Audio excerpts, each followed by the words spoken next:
10 বছর ধরে দাড়ি কাটেন, একবারও মনে পড়ে না, লড়ে সরে না কলজাটা যে কারে কষ্ট দিচ্ছেন, কার হুকুমের নাফরমানি করছেন? 20 বছর ধরে ঘরে টেলিভিশন চলে, আপনি একবারও নড়েন চড়েন না। ঘটনা কি তা? আসলে আপনি নাই, আসলে আপনি নাই, আপনার আত্মা নাই, আপনার ভেতরটা মরে গেছে বহু আগে। আমি শুধু বডিটাই আছে, ভেতরটা নাই। যদি কমপক্ষে বিবেকের দংশন থাকে, অস্থিরতা থাকে, তা আল্লাহ তাআলা বলে আমি সেটা পছন্দ করি, আমি এটার কসম করলাম এটা মুমিনের নফস। আর সর্বোচ্চ হলো সেই নফস যে অন্তরে সারাক্ষণ নেক কাজের আকাঙ্ক্ষা জাগে, গুনার কল্পনাও আসে না, সেটা নফসে মুতমাইন্না, এটা মোবারক। এটা পূর্ণ হইলে আল্লাহ বলে আল্লাহ একদম আইলাও। এটা যখন দিলের অবস্থা হয় যে শুধুই নেক কাজের কল্পনা, গুনার কথা আসেই না কলিজায়, আল্লাহ তখন এতটা খুশি হয়, ইয়া আইয়াতুহান নাফসুল মুতমাইন্না, আরে এই আত্মাওয়ালা মুতমাইন্না, আয় না বান্দা, আয়, চলে আয়, ইরজিই ইলা রাব্বিক, আয় না বান্দা, আয়, আইজা পড় বান্দা। हम यहां से तुम वहां से दोनों जानिब से इशारा हुआ, আমি এখান থেকে তিনি সেখান থেকে, দুই দিক থেকে ইশারা।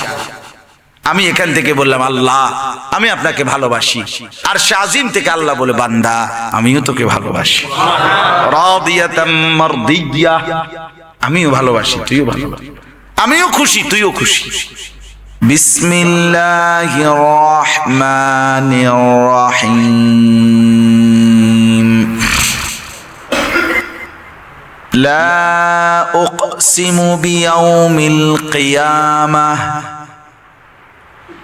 ولا أقسم بالنفس اللوامة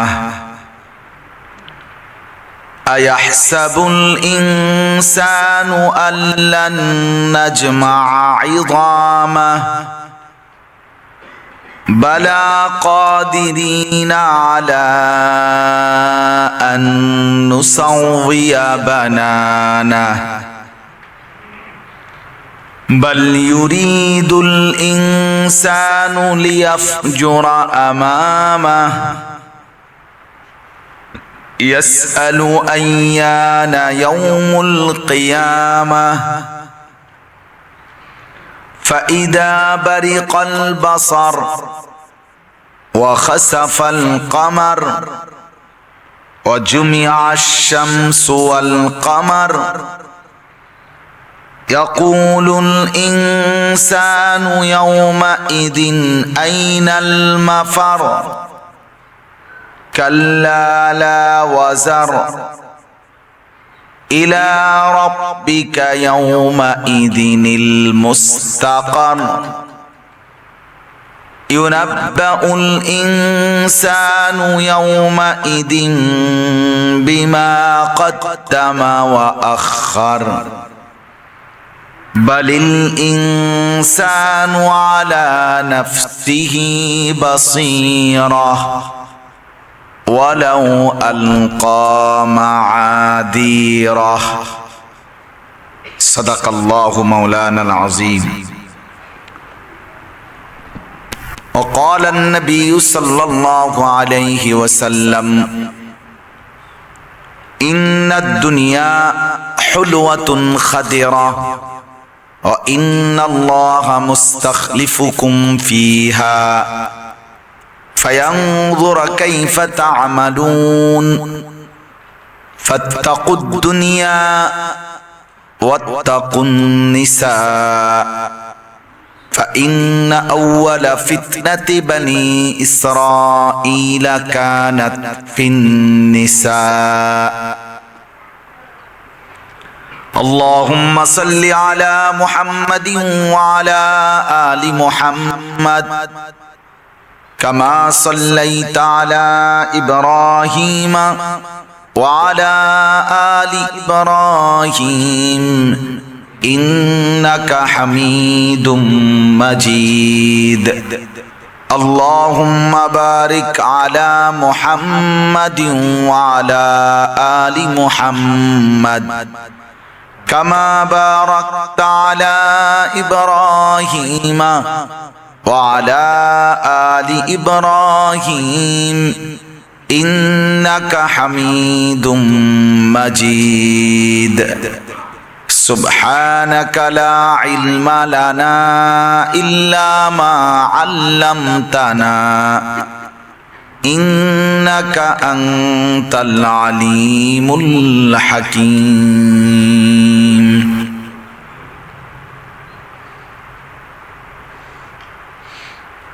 الحمد لله আল্লাহ পাক রব্বুল ইজ্জত জুল জালাল ওয়াল ইকরামের ফজল করম রব্বুল আলামিনের অপরিসীম ইহসান মেহেরবানি দয়া আল্লাহ তাআলা আমাদেরকে আজ 25 ডিসেম্বর 2023 রোজ সোমবার আজকের এই দ্বীনি মারকাজুত তালিম ওয়াত তারবিয়া অত্র জামিয়ায় মুবারক ইসলাহি মজলিসে আল্লাহ তাআলাই আমাদেরকে আসবার বসবার জমা হওয়ার তৌফিক দান করেছেন, এজন্য সকলেই বলি আলহামদুলিল্লাহ।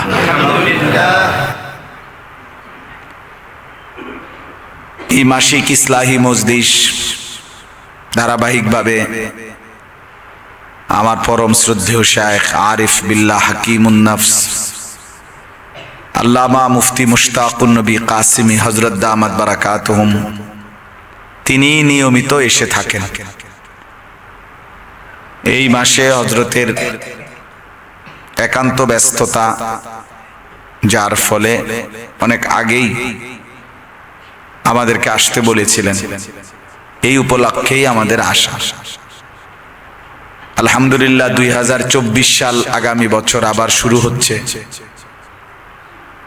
আগামী বছরেরও পুরা বছরের প্রতি মাসের দ্বিতীয় রবিবার, শেষ রবিবার ধারাবাহিকভাবে তারিখ দেয়া হয়েছে। তো আমরা সবাই দোয়া করি আল্লাহ তাআলা যেন এই মজলিস ধারাবাহিকভাবে চালু রাখবার তৌফিক দান করে। কোরআনুল কারীমের মধ্যে আছে সমস্ত নবী নিজ নিজ সম্প্রদায় কওম জাতিকে আল্লাহর দিকে দিবানিশি দাওয়াত দিয়ে বলতেন, ইন উরিদু ইল্লাল ইসলাহ মাস্তাতাত। এটা ছিল সব আম্বিয়াদের শেষ কথা। দিবানিশি আল্লাহর দিকে ডেকে মানুষকে তোনারা বলতেন, হে আমার জাতি, হে আমার কওম, আমি তোমাদের আর কিছুই চাই না। এই যে রাত দিন তোমাদেরকে বলতেছি, বিনিময়ে একটাই চাওয়া, ইল্লাল ইসলাহ, আমার সাধ্যের সবটুকু দিয়ে তোমাদের ইসলাহ, সংশোধন। ইন উরিদু ইল্লাল ইসলাহ আরবি ব্যাকরণের নিয়ম হিসাবে নফি ইস্তিসনার অর্থে তাকিদ আসে, অর্থাৎ আর কোনো উদ্দেশ্য না, শুধুই সংশোধন, শুধুই ইসলাহ, এটাই চাওয়া। তাহলে এর দ্বারা বোঝা গেল সমস্ত আম্বিয়ারা উম্মতের ইসলাহের ফিকিরে কথা বলতেন, ওনাদের এটা ইচ্ছা, এটাই ছিল আশা। এজন্য ইসলাহি বয়ান, ইসলাহি মজলিস, উম্মতের ইসলাম, মানুষের সংশোধনের ফিকির, এটা আম্বিয়াদের ফিকির। আলহামদুলিল্লাহ, অনেক মোবারক উঁচা ফিকির। কোরআনুল কারীমের মধ্যে আছে, ইন্নামাল মুমিনুনা ইখওয়া ফাআসলিহু বাইনা আখাওয়াইকুম। নিশ্চয়ই সমস্ত মুমিনগণ পরস্পর পরস্পরের ভাই। আর এই ভাই হিসাবে করণীয় কি? আল্লাহ তাআলা বলেন, ফাআসলিহু বাইনা আখাওয়াইকুম, তোমরা তোমাদের পরস্পর ভাইদের মধ্যে একে অপরের ইসলাহ করে দাও। ফাআসলিহু, এই যে সংশোধন করে দাও। তাহলে বোঝা গেল এক মুমিনও আরেক মুমিনের প্রতি ইসলাহের ফিকির করা, এটা আল্লাহর আদেশ। আপনি আমার দিকে খেয়াল রাখবেন, আমিও আপনার দিকে খেয়াল রাখব। আমারও কোনো ত্রুটি আপনি ধরায় দিবেন আন্তরিকতার সাথে, আপনারও কোনো ত্রুটি বিচ্যুতি ঘাটতি কমতি আমি বলে দেব আন্তরিকতার সাথে, যেন পরিবর্তন হয়ে যায়, দুইজনই একসাথে জান্নাতি হইতে পারে। এই রাসূলুল্লাহ সাল্লাল্লাহু আলাইহি ওয়াসাল্লাম হাদিসে ইরশাদ করেছেন, আল মুমিনু মিরআতুল মুমিন, এক মুমিন আরেক মুমিনের আয়না। তা আয়না কেন? আয়না এই জন্যই যে আয়নার সামনে দাঁড়াইলে নিজের চেহারা যাবতীয় ত্রুটি, দাগ, ময়লা যাই থাকে এটা ধরা পড়ে। এক মুমিন আরেক মুমিনের দিকে তাকাইলে, চললে ফিরলে সে যেন তার কমতি ঘাটতি এটার দিকে নজর রাখে এবং যেন ঠিক করে দেয়। ফলে দুইজনের জীবনই সুন্দর হইল, দুইজনই জান্নাতি হইল। তাহলে খোলাসা কথা সংক্ষেপে দাঁড়াইল এই ইসলাহি বয়ান, ইসলাহি মজলিস, উম্মতের সংশোধনের জন্য কথা বলা, ফিকির করা, এটা আম্বিয়াদের আমল। মুমিনদের পরস্পরের জিম্মাদারি আমাদের প্রত্যেকেরই উচিত, প্রত্যেকেরই উচিত। অতএব এই ইসলাহি মজলিস চালু রাখা, চালু করা খুব জরুরি। আমার শায়েখ আল্লামা মুফতি মুশতাকুন নবী কাসেমি হযরত তো সবসময় বলে যে বর্তমান সময়ে বড় মাহফিল যে পরিমাণ হচ্ছে তার চাইতে বেশি ইসলাহি মজলিস হওয়া দরকার। মসজিদে মসজিদ, মাদ্রাসায় মাদ্রাসায়, পাড়ায় পাড়ায়, মহল্লায় মহল্লায়, বাড়ির উঠানে উঠানে, পুরুষদের জন্য বাড়ি ঘরের উঠানগুলোতে পর্যন্ত মা বোনদের জন্য আল্লাহর কথা বলা উচিত।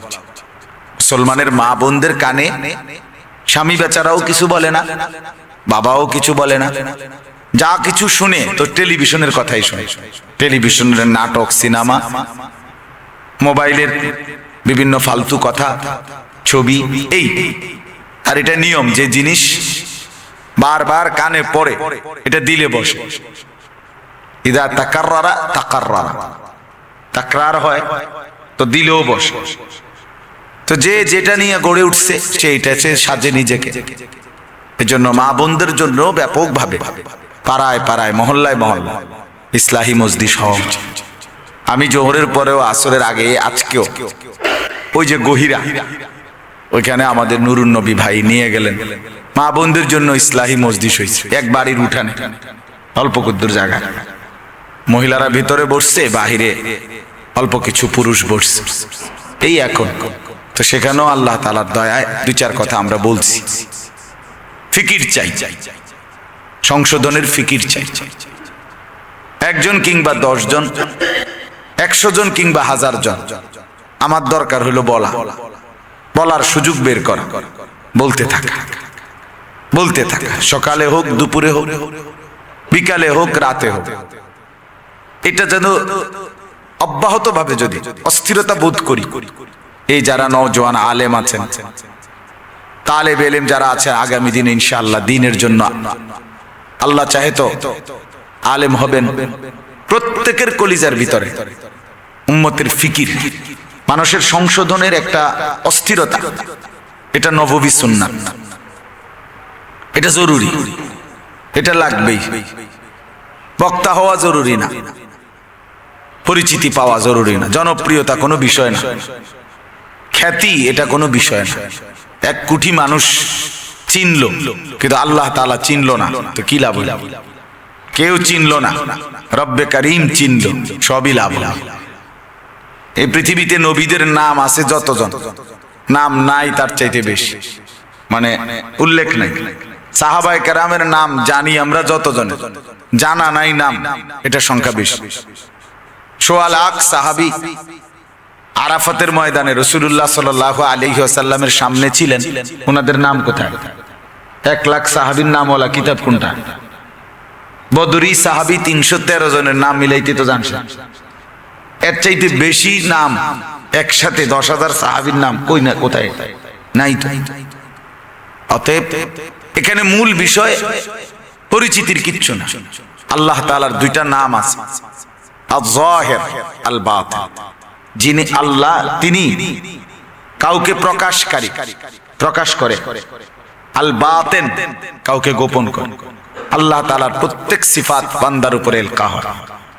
এজন্য জুহুর এটাও আল্লাহর সিফাত, বাতিন গোপন এটাও আল্লাহর সিফাত। যেন আল্লাহ তার ইচ্ছা মতো কাউকে পরিচিত করেন, কাউকে গোপন রাখেন। এটা কোনো আহামরি কিচ্ছু না, কোনো বিষয় না। বিষয় হলো ফিকির, বিষয় হলো দরদ। কেউ 1000 জনের সামনে বলুক, আপনি একজনের সামনে বলেন। কেউ 1 লক্ষ মানুষকে বলুক, আপনি 10 জনকে বলেন, অসুবিধা কি? আমাদের মনে অনেকের মধ্যে এই সংকীর্ণতাটা আছে। এজন্য নওজোয়ান ভাইদেরকে অনুরোধ করি, ফিকির চাই, উম্মতের পরিবর্তন দরকার। এটা বেচাইনি লাগে, বক্তা হইতে হবে এটা কোনো বিষয় না, এটা কোনো জরুরি কথা। আমার জবান দিয়ে আল্লাহর কথা বলা, মানুষকে আল্লাহর দিকে ফেরানোর চেষ্টা করা, এটা আমাদের একটা গুরুত্বপূর্ণ দায়িত্ব। আজ সময়ের দাবি, শত কণ্ঠে না, লাখো কণ্ঠে, কোটি কণ্ঠে একে অপরকে আল্লাহর কথা বলা উচিত, বলা উচিত। চতুর্দিকে আল্লাহর নাফরমানি এবং দিন বিমুখ জীবনকে উৎসাহিত করে ব্যাপকভাবে বলা হচ্ছে, উৎসাহিত সভা, সেমিনার, বই পত্র, কাগজে কলমে, চলায় ফেরায়, আচার অনুষ্ঠানে সর্বত্রই অসভ্যতার হাতছানি, নোংরামির হাতছানি। ইবলিস শয়তানের দোসর অনুসারীদের ব্যাপক আয়োজন। তাহলে ইমানদারের আয়োজন কোথায়? নেককারদের আয়োজন কোথায়? আমাদের ফিকির কোথায়? এখানে যেমন আমরা যারা বসছি, আমাদের প্রত্যেকের ভিতরে আখিরাত নিয়ে কিছুটা ফিকির আছে, অনুভূতি আছে বলেই বসছি। আমার পরকাল দরকার, আমি মরবো, আমার আখিরাত আছে। তো এই ফিকির জন্য আমার আছে, এইটা এবার আমরা সম্প্রসারিত করি, বাড়াইতে চেষ্টা করি। আমার ডানে বামে চারদিকে বলতে থাকি, দরদ নিয়ে, আন্তরিকতা নিয়ে বললে ইনশাআল্লাহ অগণিত মানুষের জিন্দেগি বদলায় যায়। এই জন্য প্রিয় ভাই আমার, বন্ধু আমার, আমার প্রথম কথা এটা, সবাই মিলে আল্লাহর কথা বলে, যে যা বুঝছেন অল্প হোক, ওলামায়ে কেরাম থেকে নসিহত যা শুনছেন তা বলে।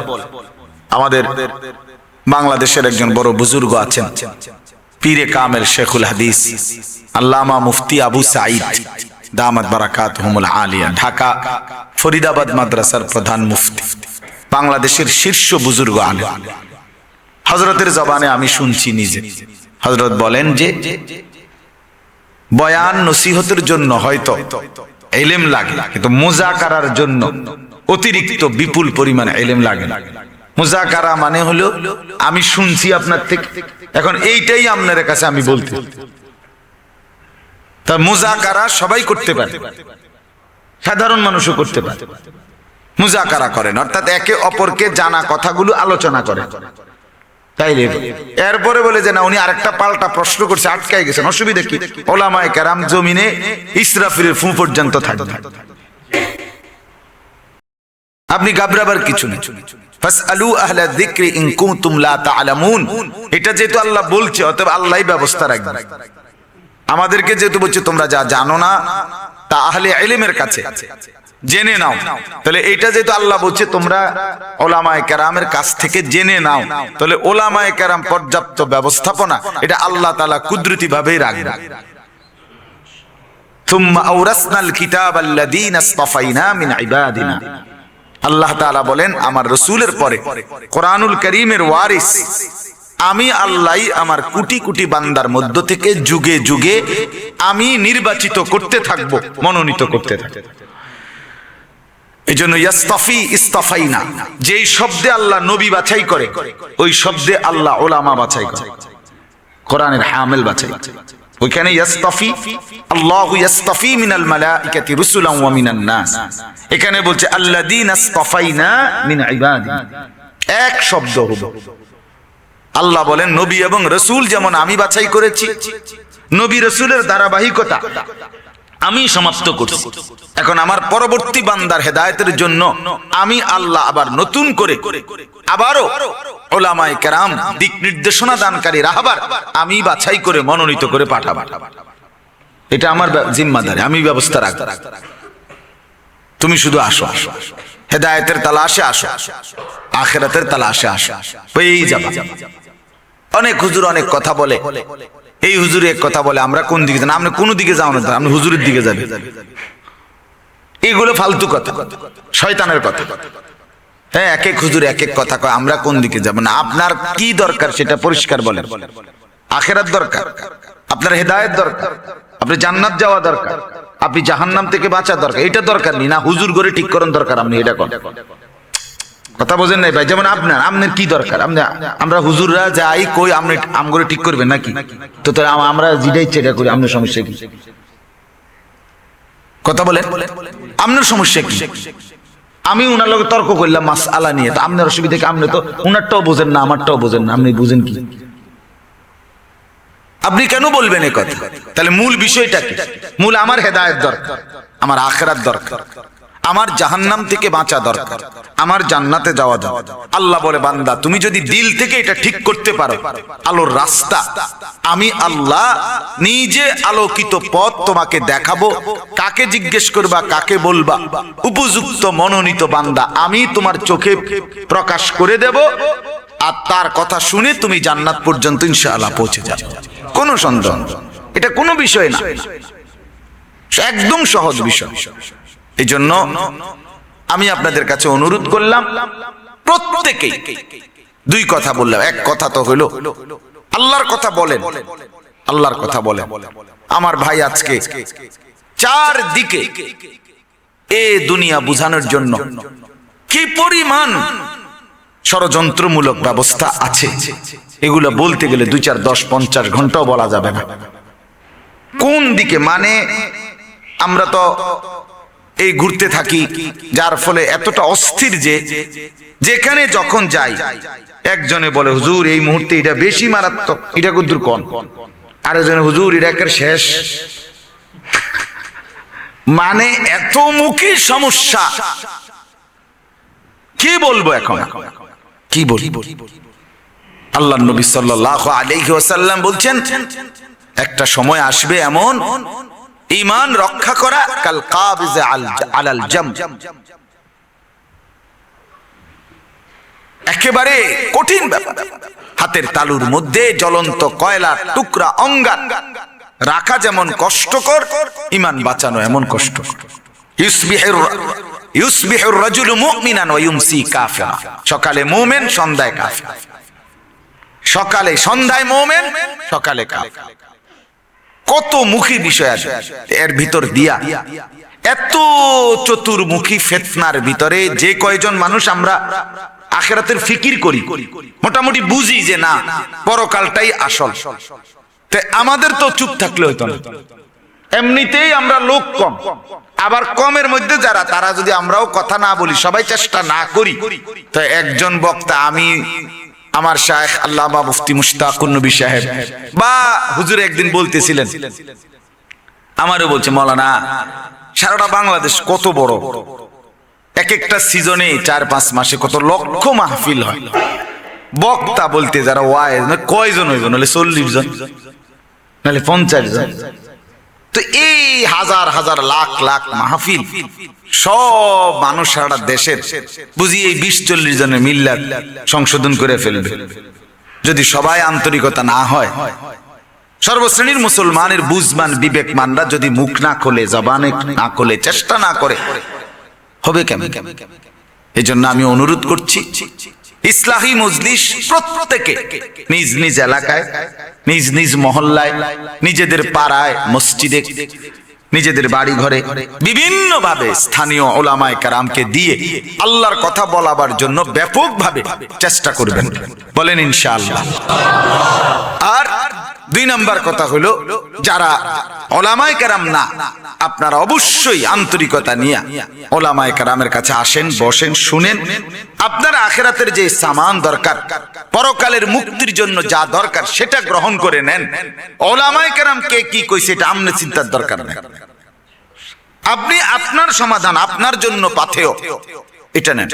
সাহাবী আসছেন আল্লাহর নবী সাল্লাল্লাহু আলাইহি ওয়াসাল্লামকে, আয়েশাই বলছে, দুল্লানি আলা আমালিন আমিলতুহু দাখালতুল জান্নাহ। ইয়া রাসূলুল্লাহ, কাটছাট কথা, আমল বলেন, আমল করমু, জান্নাতে যাব। এনে কি হয় না হয় রে, আমার দরকার। আল্লাহর নবী সাল্লাল্লাহু আলাইহি ওয়াসাল্লাম কালেমা, নামাজ, রোজা বলে দিলেন, যাকাত, তো সাহাবী দাঁড়িয়ে বলেন, ওয়াল্লাহি লা আযীদু আলা হাযা ওয়ালা আন, আমি এখান থেকে কমাবো না বাড়াবো না, যেটা বলছেন হুবহু এটা পালন করব। আল্লাহ রাসূল সাল্লাল্লাহু আলাইহি ওয়াসাল্লাম বলেন, মান সাররাহু আন ইয়ানজুরা ইলা রাজুলিন মিন আহলিল জান্নাহ ফালিয়ানজুর ইলা হাযা। সাহাবীরা এই মুহূর্তে নগদ এই মাটির উপরে, জমিনের উপরে যদি জান্নাতি মানুষ দেখতে মন চায়, খুশি হইতে চায়, তো এরে দেখো, এই যে জান্নাতি মানুষ যায়, অথচ সে এখনো আমল শুরু করে নাই, কিন্তু তার দিলের ইস্তেকামাত রাসূল বুঝছে যে 100 করবে। তাইলে আপনার আমার আমল দরকার। সাহাবী আসছেন আল্লাহ রাসূলের কাছে, জিজ্ঞেস করছেন, ইয়া রাসূলুল্লাহ, ইন্না শারাইআল ইসলাম কাদ কাসুরাত আলাইয়া ফামুরনি বিশাইইন আতাশাব্বাতু বিহি। হে আল্লাহ রাসূল, ইসলামের কত কত আমল এক একটা এক এক সময় করতে হয়, আপনি আমাকে এমন একটা আমল বলে দেন যেটা আমি সারাক্ষণ করব। আল্লাহর নবী সাল্লাল্লাহু আলাইহি ওয়াসাল্লাম বললেন, লা ইয়াজালু লিসানুকা রাতবান বিযিকরিল্লাহ, তোমার জিহ্বাটা সারাক্ষণ আল্লাহর জিকিরে ভিজায়া রাখবে। খালাস, আমি উঠি। পণ্ডিতের কি দরকার? আপনি আমল জিজ্ঞেস করেন। আল্লাহর নবী সাল্লাল্লাহু আলাইহি ওয়াসাল্লামের সাহাবী আসছেন, জিজ্ঞেস করছে, মান নাজাত ইয়া রাসূল, হে আল্লাহর রাসূল, মুক্তি মিলবে কিসে? জাহান্নাম। নবীজি বলে, 3 জিনিসে। আমলিক আলাইকা লিসানাক, জিহ্বাটা নিয়ন্ত্রণে রাখো। ফালিয়াসাআকা ফি বাইতিক, তোমার ঘর যেন তোমার জন্য প্রশস্ত আরামদায়ক হয়, মানে বাইরে থাকার চাইতে ঘরে থাকতে যেন আরাম বোধ করো। ওয়াবকি আলা খাতিআতিক, প্রতিটা গুনাহের জন্য আল্লাহ তাআলার কাছে কান্নাকাটি করো। খালাস, মুক্তি মিলে যাবে। উনি চলে গেলেন। কেউ আসছে, ইয়া রাসূলুল্লাহ, আইয়ুল ইসলামে আফদাল, ইসলামের সর্বোত্তম আমল কোনটা? নবীজি বলে দিয়েছে, ইতআমুত তাআম, অপরকে খানা খাওয়া। যাও, তুমি যাও। তোমার কি কথা? ইয়া রাসূলুল্লাহ, আমার জন্য ইসলামের শ্রেষ্ঠ আমল কোনটা? নবী বলেছে, বিররুল ওয়ালিদাইন, পিতা মাতার খেদমত করা। আচ্ছা, তুমি যাও। তোমার কি কথা? তো ইয়া রাসূলুল্লাহ, আমিও সর্বোত্তম একটা আমল শুনতে চাই ইসলামের। নবীজি বলেছে, as-সালাতু লিওয়াক্তিহা, ঠিক টাইম মতো সময় হলেই নামাজ পড়া। আচ্ছা, তুমি যাও। এই তো খালাস, আমল দরকার। সাহাবায়ে কেরাম জিজ্ঞেস করছে, নবী বলে দিছে, সাহাবায়ে কেরাম তুমসে আমল করছে, জান্নাতে পৌঁছে গেছে। আর আমরা পণ্ডিতরা বইয়া বইয়া পণ্ডিতি করি। এই হুজুর এটা কেন কইলো, হে হুজুর এটা কেমনে কইলো, কি বুঝাইতে চাইলো, কি বুঝাইতে চাইলো, গোড়ার ডিম বুঝাইতে চাইলো। হ্যাঁ, ফালতু কথা। এই জন্য এটা না করা। আপনাদের প্রত্যেকে ইনশাআল্লাহ আমলের ফিকির করি, জিন্দেগি সাজাই, জিন্দেগি সাজাই। আল্লাহ তাআলা আমাদেরকে তৌফিক দান করেন। আমি আপনাদের সামনে কোরআনুল কারীমের 29 নম্বর পারা 75 নম্বর সূরা, সূরাটার নাম সূরায়ে কিয়ামাহ। এই সূরার ছোট্ট ছোট্ট 15টি আয়াত তেলাওয়াত করেছি, পিচ্ছি পিচ্ছি আয়াত, ছোট ছোট আয়াত। অল্প সময়ের মধ্যে ইনশাআল্লাহ আমি এই আয়াতগুলোর তরজমা আপনাদেরকে শুনাইতে চাই। আল্লাহ তাআলা আমাদেরকে তৌফিক দান করেন। সূরাটার নাম হলো কিয়ামাহ। একটা মৌলিক কথা বুঝেন, সেটা হলো কোন জাতি, কোন গোষ্ঠী, কোন ফ্যামিলি, কোন ঘর, কোন পরিবারের উপরে ধারাবাহিক যদি বহুদিন আল্লাহর কথা, আখিরাতের কথা, পরকালের ভয়, আল্লাহর পরিচয়, বন্দিগি, এটা যদি ভুলায় দেওয়া হয়, না হয়, বলা হয়, ধারাবাহিক বলে নাই অনেকদিন, 100 বছর, 30 বছর, 20 বছর এই ঘরে কেউ কোনোদিন আর আল্লাহর কথা বলে না, আখিরাতের কথা বলে না, পরকালের কথা বলে না। একটা লম্বা সময় যখন হয়ে যায়, তখন একেবারে নেককারের ঘর, ভালো মানুষের ঘরও নাফরমান আর অসভ্যতার আড্ডাখানা হয়ে যায়। এজন্য আল্লাহর কথা, আখিরাতের কথা, ইনজার মানে পরকালের ভয়, এটা নিয়মিত ফ্যামিলিতে, পরিবারে, পাড়ায়, মহল্লায়, ডানে বামে, আশেপাশে অব্যাহতভাবে চালু রাখা উচিত। এই কথাটা বুঝছেন? এখন আসেন, আমাদের প্রিয় নবী সাল্লাল্লাহু আলাইহি ওয়াসাল্লাম মক্কায় যখন কালেমার দাওয়াত দিয়েছেন, ইসলাম প্রচার শুরু করছেন, তখন তিনি মূল কথা বলছে 3টা: তাওহীদ, রিসালাত, আখিরাত। এই 3টাই মূল বক্তব্য কোরআনের। 30 পারা কোরআনের মূল বক্তব্য এই 3টাই কথা: তাওহীদ, রিসালাত, আখিরাত। রাসূলুল্লাহ সাল্লাল্লাহু আলাইহি ওয়াসাল্লামের 23 বছরের মেহনত এই তিন কথাই, পুরা কথাগুলো ঘুরে ফিরে এই তিনটার একটার মধ্যে অন্তর্ভুক্ত। এখন আল্লাহর নবী সাল্লাল্লাহু আলাইহি ওয়াসাল্লাম যে মক্কাবাসীর সামনে কালেমার দাওয়াত পেশ করলেন, তাওহীদ রিসালাত আখিরাতের কথা বললেন। তাওহীদ কি বুঝেন? সহজ, লা ইলাহা ইল্লাল্লাহ। সর্ব বিষয়ে, সর্বক্ষেত্রে, সর্বভাবে শুধু আল্লাহই করছে, আল্লাহই করছেন, আল্লাহই করেন, এটা মনে করেন। রিসালাত কি? জীবনের সব কিছু, হাসি কান্না, আনন্দ বেদনা, রাত দিন, সকাল দুপুর, বাজার ব্যবসা, আয় রোজগার, লেনদেন, স্ত্রী সন্তান, নিজের জীবনের সব কিছু রাসূলুল্লাহ সাল্লাল্লাহু আলাইহি ওয়াসাল্লামের অনুসরণ করা, সুন্নাতের পাবন্দি করা, এটাই রিসালাত। মুহাম্মদুর রাসূলুল্লাহ টার্গেট এটা। আর কি? জীবনের সব কিছু নিজের জীবনের মধ্যে 24 ঘন্টা এটা মনে রাখা, এখানে আমি কিছুক্ষণের, আমি মূলত আখিরাতে যাব, আমি মূলত কবরের যাত্রী, আমি মূলত পরকালের যাত্রী, আমার মূল গন্তব্য আখিরাত, আমার স্থায়ী বাড়ি, স্থায়ী থাকা, মূল থাকা, ওয়া ইন্নাদ দারাল আখিরাতা লাহিয়াল হায়াওয়ান। আখিরাতের ঘর, জান্নাতের ঘর, সেটাই আমার মূল জীবন, সেটাই আমার মূল বেঁচে থাকে। এখানে আমি কিছুক্ষণের জন্য পথিক, পার হচ্ছি, শুধু পার হচ্ছে। রাসূলুল্লাহ সাল্লাল্লাহু আলাইহি ওয়াসাল্লাম বলেন, মালি ওয়ালিদ দুনিয়া, আমি কি আর দুনিয়া কি, অর্থাৎ আমার সাথে দুনিয়ার সম্পর্ক। ইন্নামা মাসালি ওয়া মাসালুদ দুনিয়া কারাকিবিন ইস্তাযাল্লা তাহতা শাজারা সুম্মা রাহা ওয়া তারাকাহা। নবীজি বলেন, আমার সাথে দুনিয়ার উদাহরণ কি? দুনিয়ার উদাহরণ এরকম, একজন পথিক প্রখর রৌদ্রের মধ্যে দূরে কোথাও সফরে রওনা দিছে, মুসাফির, মাঝপথে ভীষণ গরম লাগে উঠছে, প্রচন্ড গরমে লোকটা অস্থির হচ্ছে। তো হঠাৎ একটা দেখছে রাস্তার পাশে বট গাছ, বট গাছের নিচে একটু ছায়ার জন্য সে বসছে। কিছুক্ষণ বসছে, আর বট গাছের ঝিরঝিরে বাতাসে শরীরটা ঠান্ডা হইছে, ঘামটা মুছছে। আবার এবার গাছটাকে গাছের জায়গা রাইখা পথিক মুসাফির তার গন্তব্যে চলে গেছে। তো গাছটা কোথায়? আগের জায়গায়। তো আল্লাহর নবী সাল্লাল্লাহু আলাইহি সাল্লাম বলেন, আমিও মূলত আখিরাতের যাত্রী, জান্নাতের যাত্রী, পরকালের যাত্রী। মাঝখানে দুনিয়ার এই সংক্ষিপ্ত সময়টা আমি যেন ঠিক ওই বট গাছের ছায়ায় একটু সময় বিশ্রাম নিলাম, এরপরে আমি আবার আমার গন্তব্য কবর, হাসর, আখিরাতের দিকেই রওনা দিলাম। এই হলো আমার জিন্দেগি, অর্থাৎ শুধুই পার করছি সময়টা। দুনিয়া এতটুকুই, দুনিয়া এটাই, এই কদ্দুর। এই ইবরত কি যা হে তামাশা নিহি, এটা ইবরতের জায়গা, তামাশার জায়গা। এটা দারুল ইমতিহান, এটা পরীক্ষার ঘর। ওইটা দারুল জাযা, ওইটা ফলাফলের ঘর। দুনিয়া কিসের ঘর? পরীক্ষার ঘর। বলো ভাই, দারুল ইমতিহান, এটা আপনারাও কইতে হইব। দুনিয়া কিসের ঘর? আখিরাত ফলাফলের ঘর। এখানে পরীক্ষা, ওইখানে ফলাফল। এটা দারুল ইমতিহান, ওইখানে দারুল জাযা। কোরআনুল কারীমে আল্লাহ বলছে, আমি মানুষকে হায়াত দিয়েছি পরীক্ষা করার জন্য, লিয়াবলুয়াকুম আইয়ুকুম আহসানু আমালা, পরীক্ষা করার জন্য।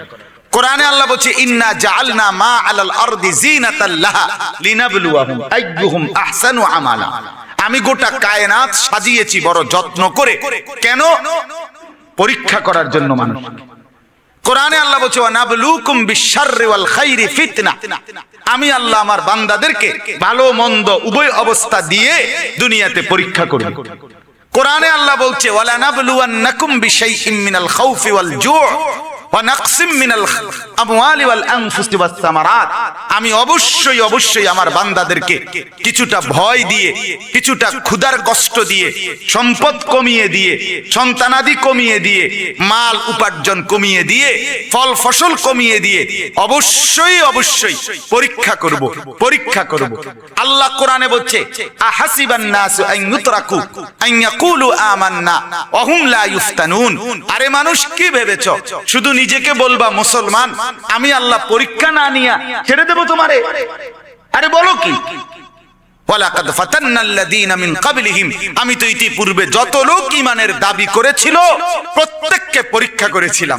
একটা উদ্দেশ্যে এতটি কথা কইছি। উদ্দেশ্যটা হইল, আল্লাহ তাআলা প্রথম থেকে বলছে, পৃথিবীতে পুরা পৃথিবী পরীক্ষার ঘর, এটা দারুল ইমতিহান, এখানে পরীক্ষা দিতেই হবে। কাজে পরীক্ষা দেওয়া এটা মুমিনের সিফাত, পরীক্ষা দেওয়া ইমানদারের সিফাত। পরীক্ষার জন্য আল্লাহ বানাইছেন। কাজে এই পড়ালেখার মধ্যে এই পরীক্ষা বন্ধ করে দেওয়া এটা সুস্পষ্ট ষড়যন্ত্র ছাড়া, গাদ্দারি ছাড়া আর কিচ্ছু হইছে না। এই নতুন শিক্ষানীতিতে যেটা চাচ্ছে হেসে খেলে পড়বে, পরীক্ষা দিতে হবে না, এটা অসভ্যতা ছাড়া আর কিচ্ছু না। এটা সুস্পষ্ট ষড়যন্ত্র। এটা ইউরোপিয়ানদের বিষ ফোড়া এখানে তৈরি করতে চাচ্ছে। মুসলমানের বাচ্চা পরীক্ষা দিবে না, তার মানে কোনো মেহনত করবে না, মন চাইলে যা হেসে খেলে রং তামসা, সারাক্ষণই ললিপপ খাবে, হেসে খেলবে, সারাক্ষণই চিপস খাবে, সারাক্ষণই মোবাইল টিপবে, সারাক্ষণই আপনি দৌড়াদৌড়ি করবে, তার কোনো পরীক্ষা নেই। এটা হতেই পারে না।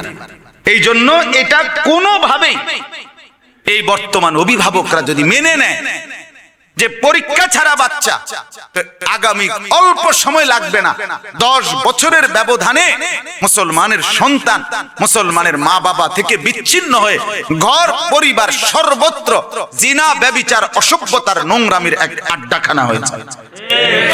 এটা লাগবেই, পরীক্ষা লাগবে। আমার শায়েখ আল্লামা মুফতি মুশতাকুন নবী কাসিমি হুজুর আমারে কালকে বলতেছে, মাওলানা আমরা মাদ্রাসাগুলোতে পরীক্ষা হয় কয়টা? বড় পরীক্ষা কয়? আমি বললাম 3টা। পরীক্ষা দেবেন 8টা? পরীক্ষা বাড়ান। পরীক্ষা বাড়াবেন কয় দরকার হলে তারা পরীক্ষা বন্ধ করবে, আমরা পরীক্ষা ডবল করব। আর পরীক্ষাও নেন, প্রত্যেক পরীক্ষায় উপযুক্ত পুরস্কার বাচ্চাদেরকে দেন। হুজুরে বলতেছেন কয়টার বিকল্প তৈরি করি। যাই হোক, কথাটা এই জন্য বললাম, আমরা চতুর্মুখী ষড়যন্ত্রের শিকার, চতুর্মুখী। আগামী প্রজন্মকে নষ্ট করে দেওয়ার জন্য যত কিছু দরকার তার ব্যবস্থাপনা করছে, তার ব্যবস্থাপনা চলছে, ব্যবস্থাপনা চলছে। বাংলাদেশে স্বাভাবিকভাবে উচ্চারিত হচ্ছে ট্রান্সজেন্ডার নামের যেই অসভ্যতা, পৃথিবীর ইতিহাস এত বড় নোংরামি আগামী গত পৃথিবীতে কেউ দেখে নাই। যে একটা ছেলে তার শরীরের সমস্ত অঙ্গ প্রত্যঙ্গ ঠিক আছে, ছেলের অঙ্গ, সে যদি মনে মনে মনে করে আমি নারী, তাহলে তাকে নারী হওয়ার অধিকার দিতে।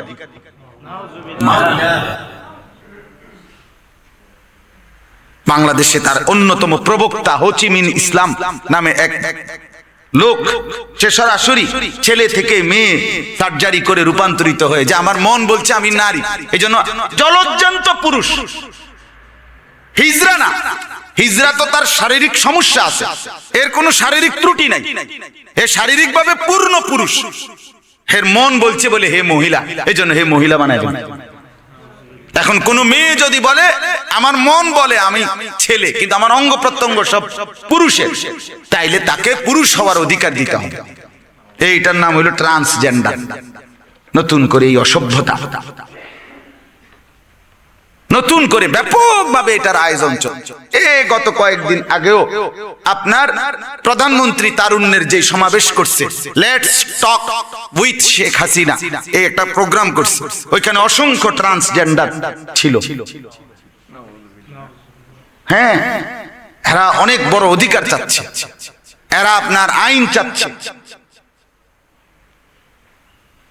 এই জন্য বহুমুখী বিষয়টা নিয়ে এতটাই অস্থিরতা যে এর ভিতর দিয়ে অল্প কিছু মোমেন আমরা যারা ফিকির করি, আল্লাহ চিনি, আখিরাতকে বুঝি, আমরা আখিরাত হারাইলে চলবে না।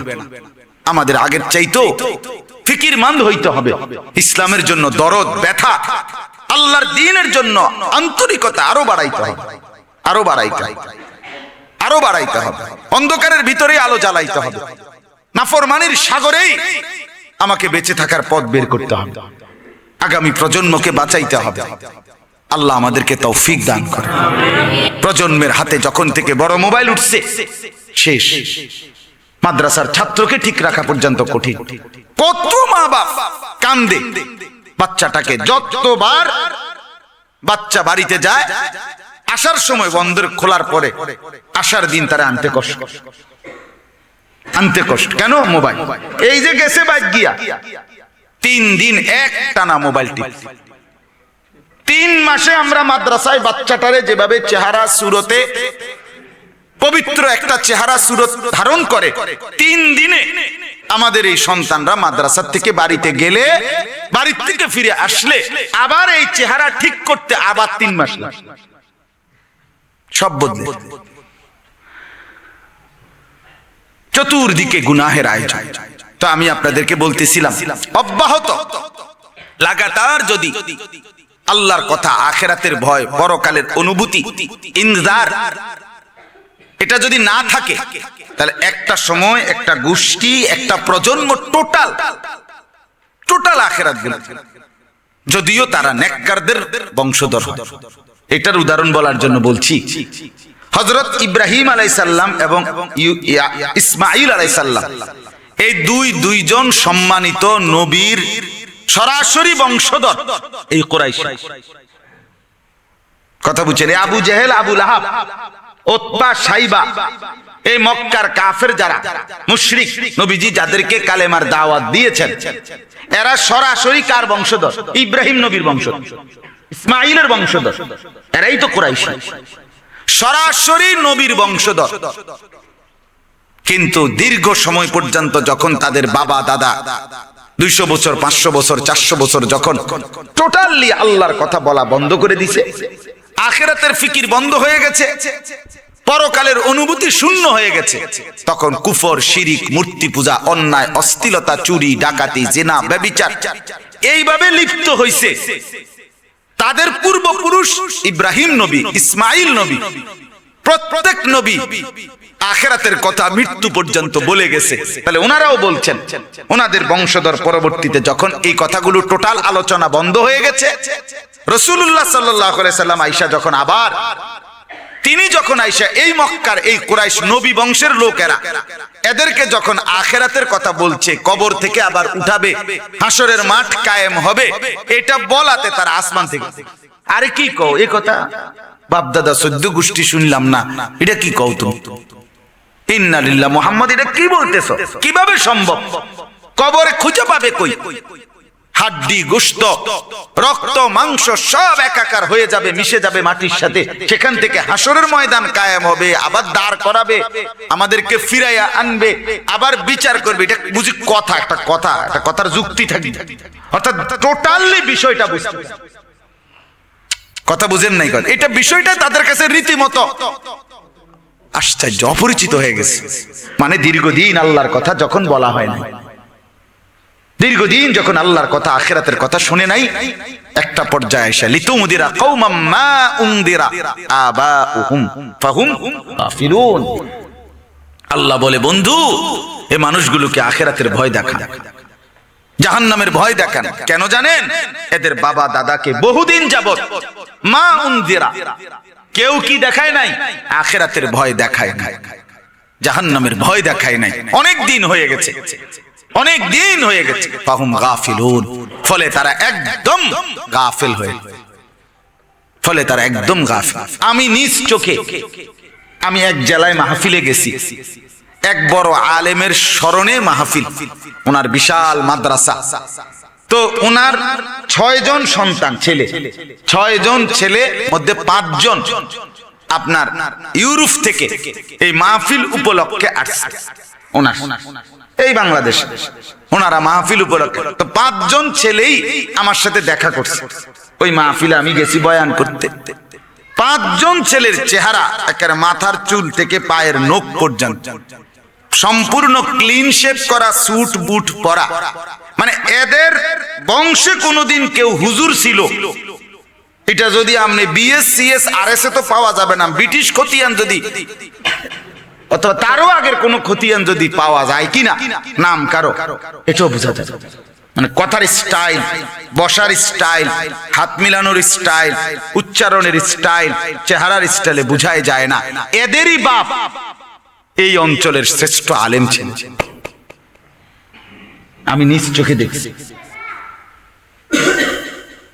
তাইলে বলেন, এজন্য বললাম ধারাবাহিকভাবে এই মানুষগুলো রাসূলুল্লাহ সাল্লাল্লাহু আলাইহি ওয়াসাল্লামের কাছে যখন আখিরাত পরকালের কথা শুনলো, মৃত্যুর থেকে পুনরায় হাসরের ময়দানে উঠাবে, ফিরাবে, এই কথা যখন শুনলো অবাক হয়ে গেছে, না এটা সম্ভব না। আল্লাহ তাআলা এই কোরআনুল কারীমের মধ্যে একাধিক জায়গায়, বহু জায়গায় ঘুরাইয়া ফিরাইয়া বারবার আল্লাহ তাআলা মানুষদেরকে কথাটা বুঝাইতে চাইছে, বান্দা আখিরাত হবে, কিয়ামত হবে, মৃত্যু পরবর্তী জিন্দেগি আছে, পুনরায় কবর থেকে তোলা হবে, হাসরের মাঠে জমা করা হবে, তোমাদের জিন্দেগির সমস্ত কৃতকর্ম শোনানো হবে। এটা আল্লাহ তাআলা এই কারণে অসংখ্যবার কোরআনে বহু জায়গায় এই কথাটা আল্লাহ তাআলা বারবার বুঝাইছে। বারবার বুঝানোর ফলে ওই অব্যাহত বুঝানোর ধারা এখনো চলতেছে, যেখানে যেদূর কলিজার মধ্যে আখিরাতের ফিকির তাদের আছে, এদূর এখনো যেই ঘরে, যেই পরিবারে, যেই ফ্যামিলিতে আখিরাত আর পরকালের আলোচনা টোটাল উঠে গেছে আপনার, তো তারা টোটালি জানেই না আর আখিরাত। আমি নিজ চোখে বাংলাদেশে এক ভদ্রলোককে দেখছি, আমার এই দুই চোখে দেখছি। এই ভদ্রলোক জানাজার নামাজ পড়ছে, সালাম ফিরাইয়া ইমাম সাহেব জানাজার নামাজের আগে কবরের আযাবের কথা 2 মিনিট বলছিল। এমনি বয়ান জানাজার আগে দিয়া কুদুর কথা কয় না, এই সময় বলছে। এই বেটা প্রাইভেট ব্যাংকের ভাইস চেয়ারম্যান, কোটি কোটি টাকার মালিক বাংলাদেশের, এই নাফরমান এর ডাক দিয়ে ইমাম সাহেবরে বলে, হুজুর কবরের আযাবের মিথ্যা ভয় দেখিয়ে লোকদেরকে আর কতদিন বোকা বানিয়ে রাখবেন। এই জানোয়ার নিজে বলছে, এই বাংলা কি ভোলাটা বলছে। কতদিন হয় তার ঘরে আল্লাহর কথা নাই বলে। আমি গত বছর আগস্ট মাসে খুলনা এক চিল্লা সময় লাগাইছিলাম 40 দিন। তখন আমি 4টা ইউনিভার্সিটি পড়ুয়া অনার্স শেষ করা ছাত্র দেখছি, ছেলে তাগড়া জওয়ান ছেলে, মুসলমানের সন্তান, পরিষ্কার স্পষ্ট আমার মুখোমুখি এরকম কথা বলছে আমার সাথে, এবং তাদের বক্তব্য এটাই যে হুজুর আল্লাহ বলতে কিছু আছে, এটা আমরা টোটালি বিশ্বাস করি না। এরকম অসংখ্য মানুষ আছে। তাইলে ওই যখনই কোনো ঘরে, কোনো পরিবারে, কোনো ফ্যামিলিতে, কোনো মহল্লায়, কোনো পাড়ায় আখিরাত আর পরকালের কথা টোটাল আলোচনা হয় না, একটা সময় ওই প্রজন্ম, একটা জেনারেশন আইসা টোটাল আর আখিরাত চিনে, পরকাল আর চিনে না, আল্লাহ আর চিনে না, পরকালকে আর বুঝতে চায় না। তো রাসূলুল্লাহ সাল্লাল্লাহু আলাইহি সাল্লাম মক্কাবাসীদের সামনে যখন এই আখিরাতের কথা তুলে ধরছে, টোটালি তারা কত যুক্তি দিছে। আম্মা ইয়াতাসাআলুন ওইখানে আছে, ওয়াদারাবা লানা মাসালান ওয়া নাসিয়া খালকা। কোরআনের জায়গায় জায়গায় আল্লাহ বলছে, আরে নাফরমান, তোরা কি যুক্তি দেখাচ্ছিস আমি আল্লাহর সামনে? কেন দেখাচ্ছিস আমার সামনে এই যুক্তি? তোরা কিভাবে ভাবলি আমি আল্লাহ পারবো না? কেন পারবো না আমি? যে আমি কোন রকম নিদর্শন ছাড়া, মডেল ছাড়া একবার বানাইতে পারলাম। সারা পৃথিবীর মধ্যে আমার বাবা যেই খাদ্য গ্রহণ করেছে, সেই খাদ্যের কণা পৃথিবীর কত জায়গার কতখানকার খানা খাদ্য আমার বাবার পেটে ঢুকছে, সেটা বীর্যের আকারে রূপান্তরিত হয়েছে। সেখান থেকে রব্বুল আলামিন আমাকে সৃষ্টি করেছেন। তো আল্লাহ তাআলা বলে, সারা পৃথিবীর থেকে বাছাই করে আমি রব্বুল আলামিন যদি কোনো নিদর্শন ছাড়া, ড্রয়িং ছাড়া তোমাকে একবার বানাইতে পারি, সেই তোমাকে আমি 30 বছর, 50 বছর, 60 বছর হায়াত দিয়া রাখছিলাম, সেই তোমাকে আবার আমি ফেরত আনতে হাসরের ময়দানে পারবো না কেন? কি বলতে চাও তুমি? পারবো না কেন? আজকে আপনি বলেন যে হুজুর এইরকম আখিরাতের অবিশ্বাসী কম। না না মিয়া, হালালকে যে হালাল মনে করে না, হারামকে যে হারাম মনে করে না, নাজায়েজটাকে যে নাজায়েজ মনে করে না, যার স্ত্রী পর্দা করে না, যার ছেলে তার ঘরে থাইকা নামাজ পড়ে না, যার মেয়ে তার ঘরে থাইকা পর্দা করে না, যে 30 বছর ধরে সুদের ব্যবসা করে, যে 30 বছর ধরে মিথ্যার ব্যবসা করে, যার স্ত্রী বেপর্দা, বেহায়া, তার কলজা খুলে দেখেন, তার কলজার মধ্যে আখিরাত নাই। মুখে বলে না, মুখে বলে না, তার কলজা খুলে দেখেন, আপনি আলটা করে দেখেন, ইসিজি করেন, নলে করোনা টেস্ট করছে যে মেশিন দিয়ে, এটা চেক করেন, তারও সূক্ষ্ম নাই, আখিরাত নাই, মুখে বলে না। অসংখ্য নাস্তিক, ভিতরে নাস্তিক, মুনাফিক, মুনাফিক, জবানে উচ্চারণ করে না, আর পিঠা খাইবার ডরে হয়তো করে না, লজ্জার ভয়ে করে না, কিন্তু ভিতরটা এরকমই, ভিতরটা এরকম। নাহলে 30 বছর মুসলমান এক নাফরমানির উপরে থাকে কেমন? 10 বছর আমনের ঘরে রঙিন টেলিভিশন চলতেছে, প্রতিদিন আমনের বিবি বাচ্চা, নাচ গান, সিনেমা, নর্তকীর ছবি, হিন্দি সিরিয়াল দেখা যায় 20টা বছর ধরে আমনের ঘরে। আপনি কখন বুঝবেন এটা গুনাহ? কত বছর পর? আসল কথা হয়েছে ওনার কলজাতিটা নাই। এটা যে অপরাধ, এটা যে পাপ, এটা যে তার পরকালের ক্ষতি করবে, এটা যে তার আখিরাতে জাহান্নামে যাওয়ার কারণ হবে, এটাই ওনার কলজাতে নাই। আপনি খবর নেন, এটা যদি দিলে থাকতো, যে মানুষ জানে তার আমার একটা রোগ আছে, সে মানুষ স্থির থাকে না, সে একবার হোমিওপ্যাথিক, একবার এলোপ্যাথিক, একবার কবিরাজি, একবার ডাক্তার বদলাইতেই থাকে, ঠিক কিনা? তার হৃদয়ে অস্থিরতা আছে, আমার একটা রোগ আছে, আমার এটা বদলাইতে হবে, ঠিক করতে হবে, সুস্থ করতে হবে।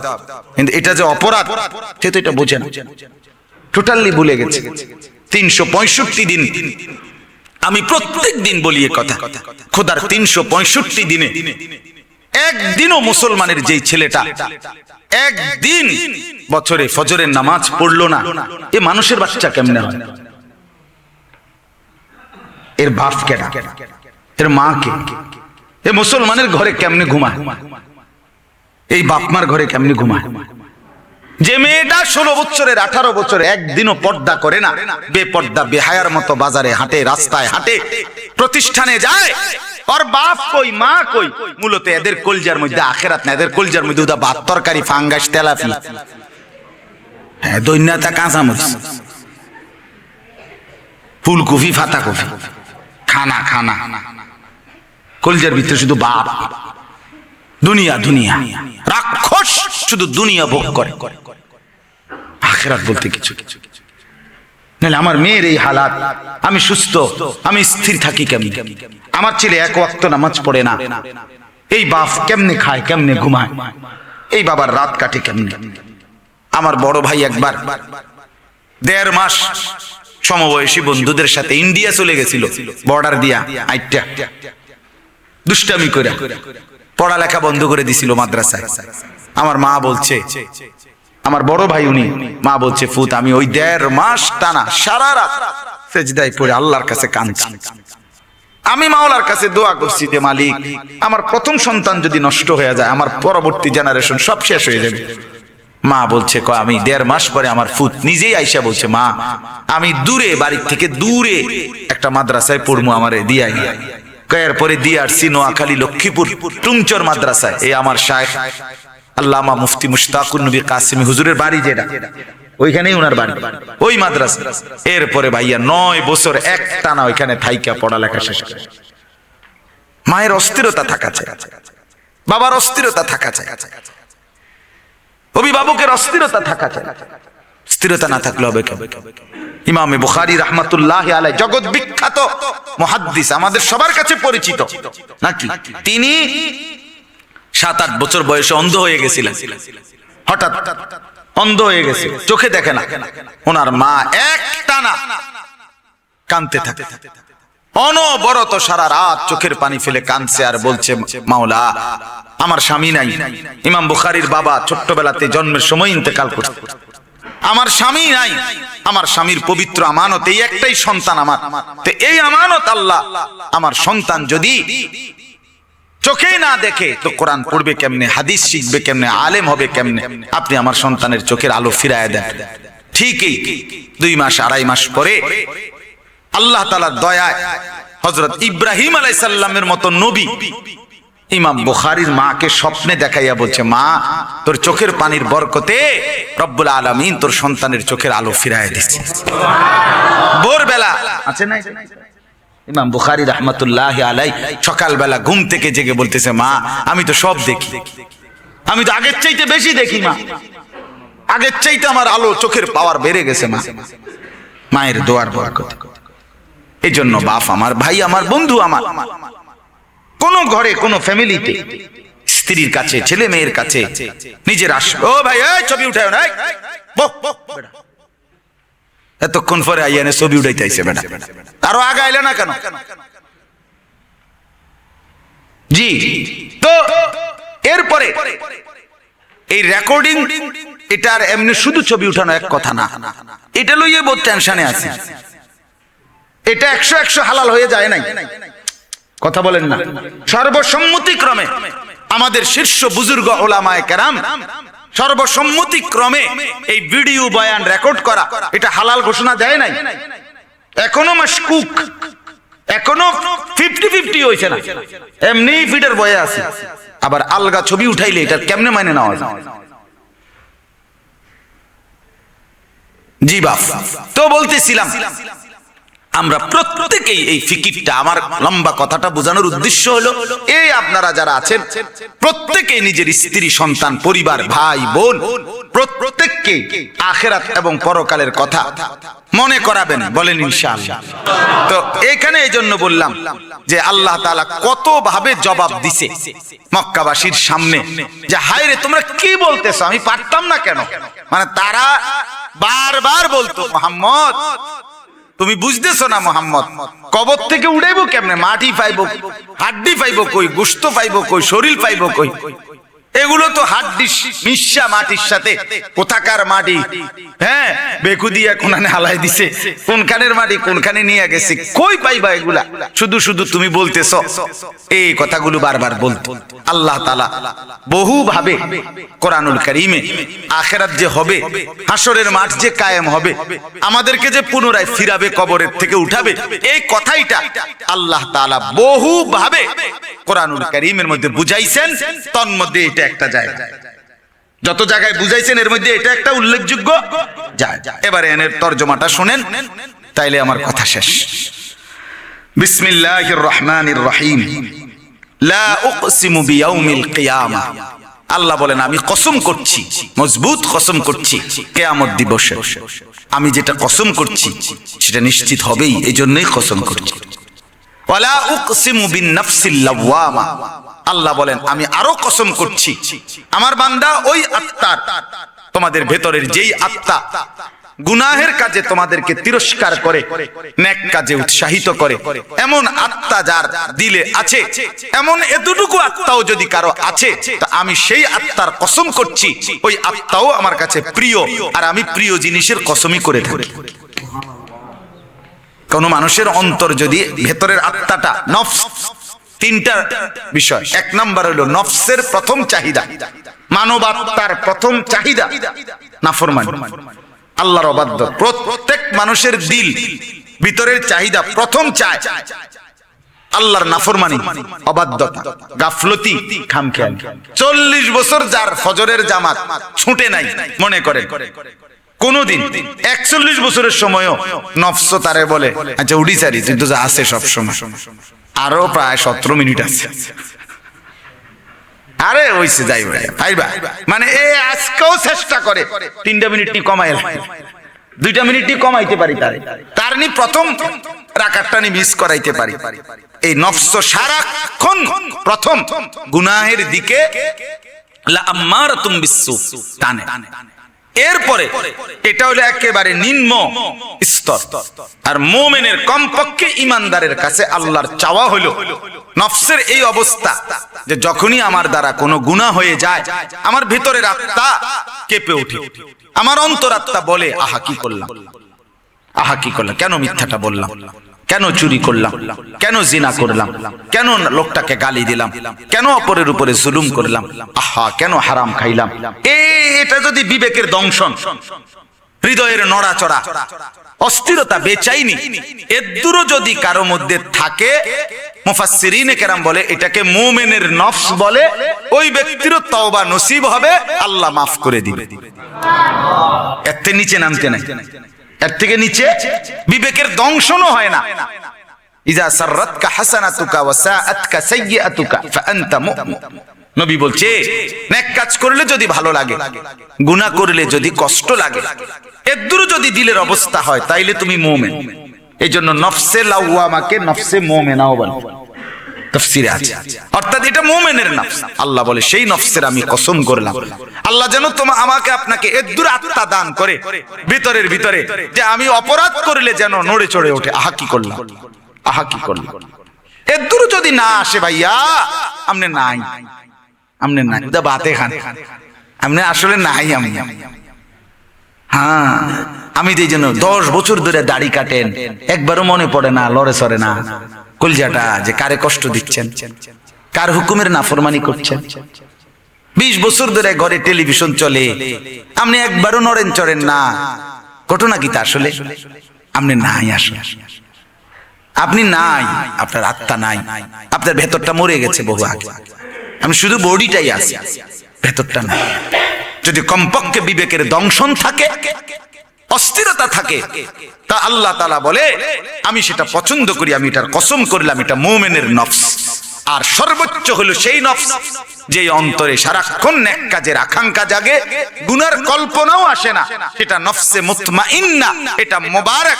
এটা পূর্ণ হইলে আল্লাহ বলে আল্লাহ একদম আইলাও। এটা যখন দিলের অবস্থা হয় যে শুধুই নেক কাজের কল্পনা, গুনার কথা আসেই না কলিজায়, আল্লাহ তখন এতটা খুশি হয়, ইয়া আইয়াতুহান নাফসুল মুতমাইন্না, আরে এই আত্মাওয়ালা মুতমাইন্না, আয় না বান্দা, আয়, চলে আয়, ইরজিই ইলা রাব্বিক, আয় না বান্দা, আয়, আইসা পড় বান্দা। हम यहां से तुम वहां से दोनों जानिब से इशारा हुआ। আমি এখান থেকে তিনি সেখান থেকে, দুই দিক থেকে ইশারা। আমি এখান থেকে বললাম আল্লাহ আমি আপনাকে ভালোবাসি, আর শাজিম থেকে আল্লাহ বলে বান্দা আমিও তোকে ভালোবাসি। রাদিয়াতাম মারদিয়া, আমিও ভালোবাসি তুইও ভালোবাসি, আমিও খুশি তুইও খুশি। তো আল্লাহ তাআলা আমাদেরকে কমপক্ষে নফসে লাওয়ামার মতো দৌলত দান করেন, নফসে মুতমাইন্নায় পৌঁছবার হিম্মত দান করেন। আয়াহসাবুল ইনসানু আল্লান নাজমা ইযামা, এই আল্লাহ বলেন দুইটা কসম করে বলতেছি, মানুষরা কি ভেবেছো আমি আল্লাহ তোমাদের হাড্ডি গোশত, তোমাদের দেহের এই অংশ যেটা মাটির সাথে মিশে গেছে কবরে, সেটা আমি পুনরায় হাসরের ময়দানে ফেরত আনতে পারবো না? আয়াহসাবুল ইনসান, মানুষ কি এই মনে করছো আল্লান নাজমা ইযামা, আমি তোমাদের হাড্ডি, তোমাদের গোশত, তোমাদের শরীর দেহ কবর থেকে হাসরের ময়দানে আনতে পারবো না? এই মনে করছো? আল্লাহ বলেন শোনো, এই আশ্চর্য কথাটা শুনে এরপরের এটা, বালা কাদিরিনা আলা আন নুসাওয়িয়া বানানা। আল্লাহ বলে শূন্য বান্দা আমি কেমনে ফেরত আনমু তুম করে, এটা একটা কদ্দুর ক্ষমতা আমার, আমি শোনাচ্ছি তোমাদেরকে। আল্লাহ বলতে আগে এটা এমনি বুঝেন, ওই যে এই যে বৃদ্ধা আঙ্গুল, এইটা এই বৃদ্ধা আঙ্গুল, এইটা দিয়ে মানুষ ফিঙ্গার দেয়, ওই যে ভোটার আইডি কার্ডে, তারপরে পাসপোর্টে ফিঙ্গার দেয় কিনা? ফিঙ্গার দেয় কেন? মানে এই এতটুকু জায়গার মধ্যে প্রত্যেকটা মানুষের ভিতরের রেখা আলাদা আলাদা। সুবহানাল্লাহ, কি মালিক এটা? 800 কোটি মানুষ এই মুহূর্তে যদি হয়, তো 800 কোটি মানুষের জন্য এদুর জায়গার ভিতরে আলগা আলগা ড্রয়িং করলো কেমনে? এরপরে তো আগের রয়েছে পরের রয়েছে, মানে এই কদ্দুর জায়গার মধ্যে আমনে কদ্দুর ড্রয়িং করেন সে আলগা আলগা। পৃথিবীর শ্রেষ্ঠ আর্কিটেকচার তো 30টা নলে করবো। তো রব্বুল আলামিন বলেন আমি এমন যে আলাদা আলাদা ফিঙ্গার, আলাদা আলাদা। তো এই যে ভিতরের রেখাগুলো আঙ্গুলের অগ্রভাগের, আল্লাহ তাআলা বলে বান্দা আমি আল্লাহ আদম থেকে নিয়ে ইসরাফিলের ফু পর্যন্ত এই কোটি কোটি কোটি কোটি বনি আদম প্রত্যেকটা মানুষের ব্যাপারে ওয়াদা দিচ্ছি, বালা কাদিরিনা আলা আন নুসাওয়িয়া বানানা। এই বানানা মানে আঙ্গুলের অগ্রভাগের রেখা, আঙ্গুলের অগ্রভাগ। আমি আল্লাহ সেই রেখাগুলো ভিতরে দুনিয়ায় থাকতে যাকে যে রকম রেখা দিছিলাম, ভিতরের রেখা হাসরের ময়দানে হুবহু পুরা দেহ না, শুধু রেখাগুলো পর্যন্ত আগেরটা মিলাইয়া ফেরত আনবে। এখন ফিঙ্গার দিয়ে রাখো, ফেরেশতাও ফিঙ্গার লইব, দেখবে দুটোটা এক ফিঙ্গার। ভোটার আইডি কার্ড লগে রাখো, পাসপোর্টও লগে রাখো, হাসরের ময়দানে আবার ফিঙ্গার দিও, দেখবে মিলবে। বালা কাদিরিনা আলা আন নুসাওয়িয়া বানানা। রব্বুল আলামিন বলেন বরং আমি আল্লাহ তো শুধু তোমাদের দেহ না, আমি তোমাদের আঙ্গুলের অগ্রভাগ সহ ফেরত আনতে সক্ষম। সুবহানাল্লাহ। বাল ইউরিদুল ইনসানু লিয়াফজুরা আমামা, আল্লাহ বলে তবুও মানুষ তার ভবিষ্যৎকে নিয়ে আমি আল্লাহর সাথে তর্ক করে বেঁচে আছে এখন, অথচ ভবিষ্যৎ নিয়ে বিতর্ক করে। ইয়াসআলু আইয়ানা ইয়াউমুল কিয়ামা, আর মুখে মুখে প্রশ্ন করে নাফরমানের মতো, কখন হবে কিয়ামত, কখন হবে কিয়ামত, হচ্ছে না কেন কিয়ামত? রব্বুল আলামিন বলে বান্দা সত্যি সত্যি হবে। ইসরাফিল একদিন নিশ্চিত ফু দিবে, গোটা জমিন একসাথে কেঁপে উঠবে, আসমান ভাঙবে, চন্দ্র ভাঙবে, সূর্য গড়ে পড়বে, কোটি কোটি তারকারাজি খসে খসে পড়বে, পাহাড়গুলো উড়তে থাকবে, সাগর নদীর পানিগুলো টকবক করে শূন্যে মিলায় যাবে, মাটিটা রেজা রেজা পাউডার পাউডার হয়ে যাবে। আল্লাহ বলে এমন দৃশ্য যখন চারদিকে দেখতে পাইবা, ইসরাফিলের ফু দিলে ফাইদা বারিকাল বাসার, তখন সবগুলো মানুষের চোখ ধাঁধা লেগে যাবে, ধাঁধা লেগে যাবে, ধাঁধা মানে ভেলকি, বুঝেন না, চোখে ভেলকি লেগে যাবে। আহা কি হচ্ছে, ইন্নালিল্লাহ। আমরা আমার শায়েখ যেটা উদাহরণ দিছিলেন হযরত, যে মনে করেন এখানে যতগুলো লাইট জ্বলতেছে, আমরা বসা সবাই, হঠাৎ আমরা দেখলাম যে একটা একটা করে লাইট ঠাস ঠাস করে ফাইটে যাইতেছে। আপনি কল্পনা করেন তো, আপনি কি আরে আরে আরে কি ইন্নালিল্লাহ ইন্নালিল্লাহ, আরে আরে এরকম হচ্ছে কেন? বলবে কি না বলে? রব্বুল আলামিন বলেন ইসরাফিল ফু দিলে যখন আসমান কাচের মতো ভাঙতে শুরু করবে, তারকারাজি খসে খসে পড়বে, পাহাড় উড়বে, নদী আর সাগরের পানি আর খাল বিলের পানি শুকিয়ে যাবে, মানুষগুলো ডানে বামে চতুর্দিকে তাকায় বলবে আয় আয়, এটা কি? ফাইদা বারিকাল বাসার, চোখে ধাঁধা লেগে যাবে। ওয়া খাসাফাল কামার, চন্দ্র আলোহীন হয়ে যাবে। জুমিআ শামসু ওয়াল কামার, সূর্য চন্দ্র এক হয়ে যাবে। সূর্য চন্দ্র যদি এক হয় তো রাত, দিন না, না দিনও নাই রাতও নাই, কিয়ামত। কিয়ামত ইয়াকুলুল ইনসানু ইয়াউমাইদিন আইনাল মাফার, মানুষগুলো তখন মাতালের মতো দৌড়বে আর একজন আরেকজনকে বলবে আইনাল মাফার, বন্ধু পালাবো কোথায়, দাঁড়াবো কোথায়? সব জায়গায় নড়ে, সব দিক ভাঙছে, আহা এবার দাঁড়াবো কোথায়? ওই যে কিছুদিন আগে শনিবারে যে সকাল 9টা 9:30টার দিকে ভূমিকম্প হয়েছিল না, টের পাইছিলেন না আপনারা? তা আমি চাঁদপুর ছিলাম, তা আমার ওই সময় আমার মোবাইল খোলা ছিল, আমরা উঠছি, উঠতে বইছি, তো এক ক্যান্টনমেন্টের এক বড় ব্যবসায়ী, আমাদের কুমিল্লা ক্যান্টনমেন্টের বিশাল মার্কেট আছে একটা, গুমতি টাওয়ার, ওইখানকার একজন বড় ব্যবসায়ী আপনার আমারে ফোন দিছে, তার নাম্বার আমার মোবাইলে সেই বাস, তার নাম আমি দেখেই দৌড়ছি, দৌড়তে দেরি হেইতে কইতে হুজুর হুজুর হুজুর হুজুর কত কত কত দোয়া করেন দোয়া করেন দোয়া করেন। আমি কি ইন্নালিল্লাহ, কি হইছে ভাই? কয় ভূমিকম্প ভূমিকম্প। আমরা সব ব্যবসায়ী রাস্তা তাই এলাইছি, মানে রোডে এসে পড়ছে। তা না, আমি বললাম না ভাই দোয়া কইরা লাভ নাই, আমার এই দিক দিয়ে লড়ে, বুঝেন নাই কথা? কি দোয়া করতাম আমি? আমি তো দৌড়ের উপরে আছি, ঠিক কিনা বলেন না? আমি নিজেই তো কিসের উপরে আছি, আমি আপনার লাগে কি দোয়া? আমি স্থির থাকলে না আপনার লাগে দোয়া করতাম। ইয়াকুলুল ইনসানু ইয়াউমাইদিন আইনাল মাফার, জমিনের ভূমিকম্পে সমস্ত মানুষ বলবে আইনাল মাফার, কোথায় পালাবো, দাঁড়াবো? কাল্লা লা ওয়াজার, আল্লাহ বলে না বান্দা, আজ আর কোথাও আশ্রয় নাই, আজ আর জমিনে কোথাও ঠিকানা নাই। ইলা রাব্বিকা ইয়াউমাইদিনিল মুস্তাকার, আজ শুধুই কেবল তোমার রব আল্লাহর নিকট হাসরের ময়দানেই কেবল আশ্রয়, সেখানেই গন্তব্য। চলো সব হাসরের দিকে চলো, চলো, আর থাকার সুযোগ নাই এখানে, সবাই চলো হাসরের দিকে। সবাই যাবে হাসরের মাঠে। ইউনাব্বাউল ইনসানু ইয়াউমাইদিন বিমা কদ্দামা ওয়া আখার, এটাই মূল কথা। আল্লাহ বলে সেদিন হাসরের মাঠে নিয়ে আমি প্রত্যেকটা মানুষকে জানাবো, তুমি নিজের হায়াতে থাকাকালীন ভালো এবং মন্দ কি করেছিলে, আর তুমি যাওয়ার সময় দুনিয়াতে ভালো মন্দ কি রেখে গেছিলে। তোমার নিজের করা ভালো মন্দ কাজগুলো উভয়টার হিসাবও দেখাবো, এবং তোমার রেখে যাওয়া ভালো মন্দ কাজগুলোর হিসাবও তোমার নামে জমা করে দেখাবো। তুমি যেই মসজিদে নামাজ পড়ছো এটাও দেখাবো, তুমি যেই মসজিদে টাকা দিছিলে 1 লাখ, এর দ্বারা যে ইবাদত হইছে, আল্লাহর বান্দারা নামাজ পড়ছে, তালেবে ইলম নামাজ পড়ছে, তো আমি আল্লাহ ওইটাও তোমার আমল নামায় নেকি হিসাবে জমা করে দুইটা মিলাইয়াই তোমারে দেখাবো।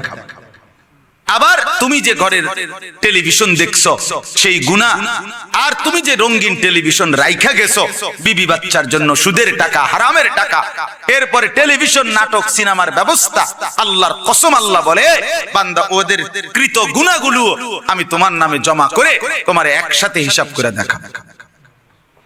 বালিল ইনসানু আলা নাফসিহি বাসীরা, আল্লাহ বলে শুধু শোনাবো না, বরং প্রত্যেকটা মানুষ নিজের চোখেই সচক্ষে আমলনামার মধ্যে তার জিন্দেগীর ভালো মন্দ এবং রেখে যাওয়া ভালো মন্দ উভয়টাই দেখতে পাবে। ওয়ালাউ আলকা মাআযীরা, এই শেষ আয়াত যখন আল্লাহ তাআলা বান্দাকে তার কৃত আমলনামা মনে করেন এটা দেখাবে, তখন সে দেখবে আল্লাহ বলে নাফরমান বেঈমান, তখন আমি আল্লাহর সামনে হাসরের ময়দানে টাল বাহানা করি, সিটারে হেনো সিটার, আল্লাহর সামনে বাটপারে ওইখানে ওজোর আপত্তি পেশ করবে, মানে ছল ছাত্রী ৯-৬ কথা। আল্লাহ আমি নামাজ পড়ছি না ঠিক আছে, কিন্তু অনেকদিন কোনো নামাজই দেখি না, শুক্রবারে যে কদ্দুর পড়ছিলাম 2 রাকাত, এইটা অনেকটি পৃষ্ঠা উল্টাইলাম, একটা শুক্রবারও তো নাই।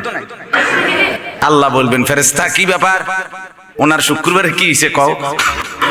ফেরেশতা বলবে আল্লাহ ওযু আছিল না। উনি যে ইমাম সাহেব ওয়াজ করে, খুতবা পড়ে, উনি জিমাইতে জিমাইতে হইয়া লাইছে, কি এর ওযু? উনি একামত দিছে, দাঁড়ায় গেছে, কত ওযু আইয়ে যায়, এই জন্য এটি উঠাইছি না, এটা তো নামাজে হয়েছে না, এটা কি উঠাইতাম? সেজদা হইছে না, রুকু হইছে না। এবার নাফরমান বলবে আল্লাহ মিছা কথা তো কইছি ঠিক আছে, এইভাবে কইছি না, এত টাকা আমি সুদ খাইছি না আল্লাহ। ফেরেশতা মনে নিরিবিলি পাইয়া লেখা লাইছে। আল্লাহ বলবে আরে রাতে তো ভাট পারে না রে, তারে তো এক কথাই হবে না, তো চিটার। আল্লাহ তাআলা বলবে তুই থাম, একটা কথা বলবি না বেঈমান, চুপ, আমি দেখাচ্ছি শোন তুই। এরপর আল্লাহ বলবে জমিন তুই কথা কথা, ইয়াউমাইদিন তুহাদ্দিসু আখবারাহা, এবার জমিন বলবে, এবার আল্লাহ বলবে অঙ্গ প্রত্যঙ্গ তোরা বল, তোরা বল, তোরা তো ছিল তার সাথে, হাত পাও চোখ নাক কান বন্ধ, তো অঙ্গ প্রত্যঙ্গ বলবে। এবার আল্লাহ বলবে ডান কাঁধে বাম কাঁধের ফেরেশতা তোরা বল, তারা বলবে।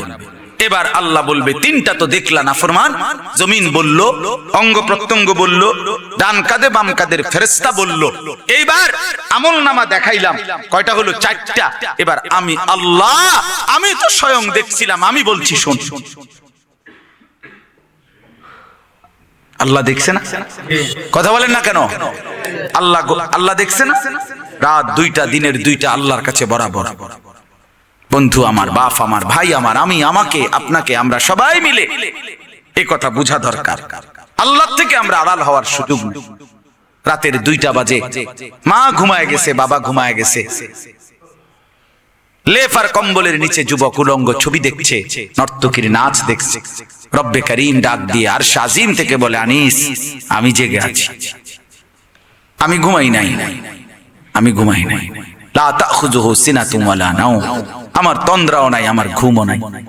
লা ইয়াদিল্লু রাব্বি ওয়ালা ইয়ানসা, আমি পথও হারাই না, আমি কারো কথা ভুলেও যাই না। ওমা মাসসানা মিন লুগুব, কোন ক্লান্তি আমাকে স্পর্শ করে না। এজন্য বন্ধু আমার, বাপ আমার, আখিরাত নিশ্চিত, স্বীকার করলেও স্বীকার না করলেও, হাসতে হাসতেও কবরে যেতে হবে, কাঁদতে কাঁদতেও কবরে যেতে হবে। সুখের সাগরে ভাসলেও কবর নিশ্চিত, দুঃখের পাহাড়ে থাকলেও কবর নিশ্চিত। আজ রাত যার বাসর ঘর, তারও হায়াত শেষ হয়ে যাবে। আজ রাত যার জেলখানার রাত, তারও জিন্দেগি শেষ হয়ে যাবে, হবে কিনা বলেন? অতএব শেষ পর্যন্ত আমরা আখিরাতের যাত্রী, কবরের যাত্রী।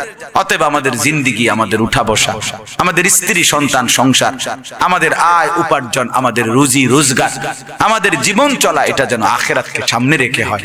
আমি যেন সেখানে আটকায়া না যাই। দুনিয়া চলেই যাবে। আল্লাহ তাআলা আমাদের প্রত্যেককে আখিরাতের প্রস্তুতি নেওয়ার তৌফিক দান করেন, গুনাহ থেকে বাঁচবার হিম্মত দান করেন, নেক আমলের জজবা দান করেন। আল্লাহ তাআলা আমাদের প্রত্যেককে কবুল করেন। তালেবে ইলম ভাইদের জন্য দোয়া করবেন। ছোট ছোট এই তালেবে ইলমরা আল্লাহ তাআলা যেন এদেরকে হাফেজ, আলেম, মুত্তাকি, আরিফ, রব্বানি বানিয়ে দেন। আল্লাহ তাআলা যেন আবার এখান থেকে হাটহাজারী হুজুর রাহমাতুল্লাহর মতো মহান সাধক আবার আল্লাহ তৈরি করে, আবার আহমদ শফি দরকার, আবার বাবু নগরী দরকার, আবার সোনার মানুষ দরকার, আবারও আলোকিত মানুষ দরকার। আল্লাহ তাআলা যেন এখান থেকে উপযুক্ত মানুষ তৈরি করে দেয়। আমিন। যাদের ফিকিরে, যাদের সহযোগিতা এই মাদ্রাসা, এই মসজিদ, এই আয়োজন, আল্লাহ তাআলা তাদের প্রত্যেককে উত্তম বিনিময় দান করেন। আল্লাহ তাআলা তার শান মোতাবেক কবুল করে নেন আজকের এই মজলিস, এবং আগামী দিনও এই মজলিস যেন চালু থাকে। আল্লাহ তাআলা আমাদের সবাইকে কবুল করেন। যে ভাইরা দূর দূর আশপাশ থেকে এসেছেন, আল্লাহ আপনাদের প্রত্যেকের জিন্দেগি সুন্দর করার তৌফিক দান করেন।